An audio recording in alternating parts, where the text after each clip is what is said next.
प्यारे बच्चों, आज हम हिंदी निबंध के बारे में पढ़ेंगे। तो उद्भव और विकास। आचार्य रामचंद्र शुक्ल ने ठीक ही कहा है कि यदि गद्य कवियों की कसौटी है तो निबंध गद्य की कसौटी। अतः भाषा के गद्य का स्वरूप पूर्णतः विकसित हो जाने पर ही उच्च कोटि के निबंध लिखे जा सकते हैं। आधुनिक युग से पहले हिंदी में निबंधों का बड़ा ही अभाव था। इसका कारण यही हो सकता है कि उसमें व्यवस्थित और परिष्कृत गद्य का विकास नहीं हो सका। आधुनिक काल में मुद्रण यंत्र के विकास के पश्चात विभिन्न पत्र पत्रिकाओं का प्रकाशन होने लगा। फलस्वरूप हिंदी निबंध का भी विकास होने लगा। हिंदी का प्रथम निबंध किसे कहा जाए, किसे स्वीकार किया गया, इसके बारे में विद्वानों में मतभेद है। कुछ विद्वान सदासुखलाल नियाज को हिंदी का प्रथम निबंधकार घोषित करते हैं। उनका निबंध सुरासुर निर्णय ही प्रथम निबंध मानते हैं। लेकिन कुछ विद्वान जैसे डॉक्टर लक्ष्मी सागर ने भारतेंदु हरिश्चंद्र, बद्रीनारायण चौधरी, प्रेमधन, ठाकुर जगमोहन सिंह, अंबिका दत्त व्यास, राधाचरण गोस्वामी आदि की चर्चा करते हुए बालकृष्ण भट्ट को ही प्रथम निबंधकार स्वीकार किया है। हमें इस बात का ध्यान रखना होगा कि भारतेंदु युग के लेखों में सर्वत्र निबंध के लक्षण देखे जा सकते हैं। इस दृष्टि से विचार करने पर यह कहना उचित नहीं होगा कि सदासुखलाल हिंदी के प्रथम निबंधकार हैं। विद्वानों ने हिंदी निबंध के इतिहास को चार भागों में बांटा है, चार कालों में बांटा है। पहला है भारतेंदु युग। भारतेंदु युग में विभिन्न पत्र पत्रिकाओं का प्रकाशन आरंभ हो चुका था। अतः इस युग के साहित्यकारों ने निबंध इनमें प्रकाशित करने शुरू किए। इस युग के निबंधकार प्रमुख निबंधकार थे भारतेंदु जी, बालकृष्ण भट्ट, बद्रीनारायण चौधरी, प्रताप नारायण, बाल मुकुंद गुप्त, राधाचरण गोस्वामी आदि प्रमुख नाम हैं। भारतेंदु और उसके मंडल के निबंधकारों ने सभी विषय समस्याओं पर निबंध लिखे। भारतेंदु के निबंधों की परिधि अत्यंत विस्तृत है। नाटक इनका आलोचनात्मक निबंध है। सर्वज्ञ विचार सभा इनका हास्य प्रधान व्यंग्य प्रधान निबंध है।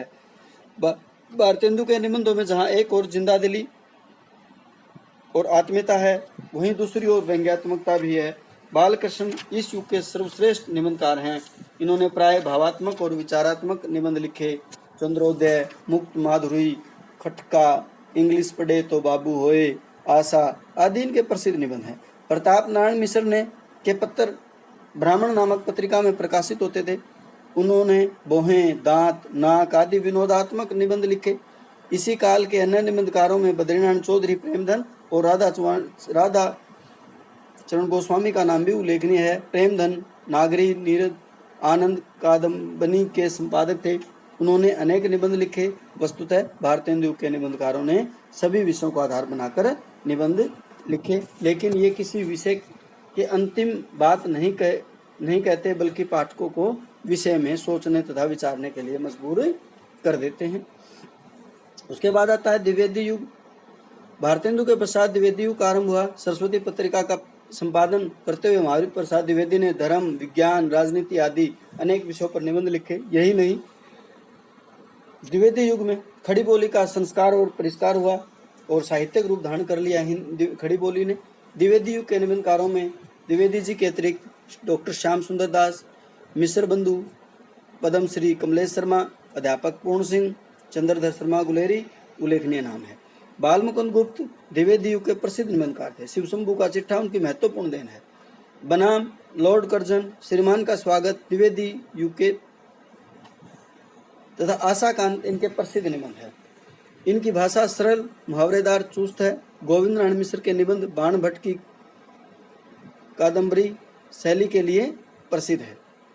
चंद्रधर शर्मा के निबंधों में गंभीर चिंतन और सूक्ष्म विश्लेषण है। कछुआ धर्म, पुरानी पगड़ी, संगीत आदि इनके प्रसिद्ध निबंध हैं। डॉक्टर श्याम सुंदर दास ने प्राय साहित्यिक और आलोचनात्मक निबंध लिखे। पद्म सिंह शर्मा के भावात्मक और विचारात्मक निबंध पद्म पुराण तथा प्रबंध मंजरी में संकलित है। इसके बाद आता है शुक्ल युग। द्विवेदी युग के पश्चात हिंदी निबंध के क्षेत्र में अत्यधिक विकास होने लगा। इस युग के सर्वश्रेष्ठ निबंधकार थे आचार्य रामचंद्र शुक्ल। उनके निबंध संग्रह चिंतामणि भाग 2 में साहित्यिक, आलोचनात्मक, मनोवैज्ञानिक निबंध संकलित हैं। इन्होंने लोभ, घृणा, करुणा आदि मनोभावों पर सफल निबंध लिखे। शुक्ल जी ने नवीन विचारों, नवीन अनुभूतियों तथा नवीन शैली द्वारा हिंदी निबंध साहित्य को समृद्ध किया। मौलिकता, व्यक्तित्व की छाप, हृदय और बुद्धि का समन्वय, असाधारण भाषा शैली, व्यंग्यात्मकता आदि इनके निबंधों की कुछ उल्लेखनीय विशेषताएं हैं। शुक्ल युग के अन्य निबंधकारों में बाबू गुलाब राय, पदुमलाल पुनालाल बख्शी, शांति प्रिय द्विवेदी, राधा कृष्ण दास, डॉक्टर वासुदेव शरण अग्रवाल, माखनलाल चतुर्वेदी, डॉक्टर रघुवीर सिंह के नाम लिए जा सकते हैं। मेरी असफलताएं, ठलवा कलब, गुलाब राय की प्रसिद्ध आत्मप्रक निबंध हैं, कुछ पंचमात्र बख्शी जी के निबंध हैं। उसके बाद आता है शुक्लोत्तर युग।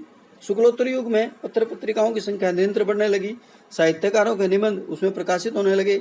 इस युग के उल्लेखनीय निबंधकारों में Jainendra, Shanti Priya Dwivedi, Hazari Prasad Dwivedi, Rahul Sankrityayan, Ramvilas Sharma, Mahadevi Verma, Nandulare Vajpeyi, doctor Nagendra, doctor Harimohan Sharma, Dharamvir Bharati, doctor Devraj, Kubernath Rai तथा विद्या निवास मिश्र आदि प्रमुख नाम हैं।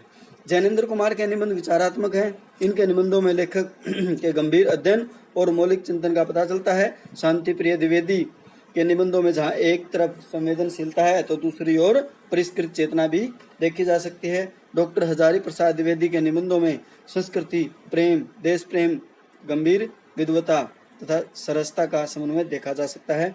अशोक के फूल, कल्पलता प्रसिद्ध निबंध संग्रह हैं। द्विवेदी जी को ललित निबंधकार की संज्ञा भी दी गई है। राहुल सांकृत्यायन एक प्रतिभा संपन्न निबंधकार हैं। उनके निबंधों में साहित्य, दर्शन, विज्ञान आदि पर विचार मिलते हैं। जो भूल न सका राहुल सांकृत्यायन, जो भूल न सका, रेल का टिकट जो लिखना पड़ा आदि आनंद कौशल के संस्मरणात्मक निबंध हैं। खरगोश के सिंह प्रभाकर माचवे का आत्मप्रक निबंध है। महादेवी वर्मा के अतीत के चलचित्र, स्मृति की रेखाएं, श्रृंखला की कड़ियां आदि संस्मरणात्मक निबंध हैं। विद्यानिवास मिश्र और कुबेरनाथ राय ने द्विवेदी जी की ललित परंपरा को आगे बढ़ाया। उनका प्रमुख निबंध है मेरे राम का मुकुट भीग रहा। आज हम हिंदी की विभिन्न पत्र पत्रिकाओं के माध्यम से हिंदी निबंध के अनेक रूप हमारे समक्ष आ रहे हैं। हिंदी निबंध लेखन की यात्रा सक्रिय है। विशेषकर राजनीति, विज्ञान, समाजशास्त्र, विभिन्न समस्याओं पर उच्च कोटि के निबंध लिखे जा रहे हैं। आज का हिंदी निबंध साहित्य विश्व की किसी भी भाषा से मुकाबला कर सकता है।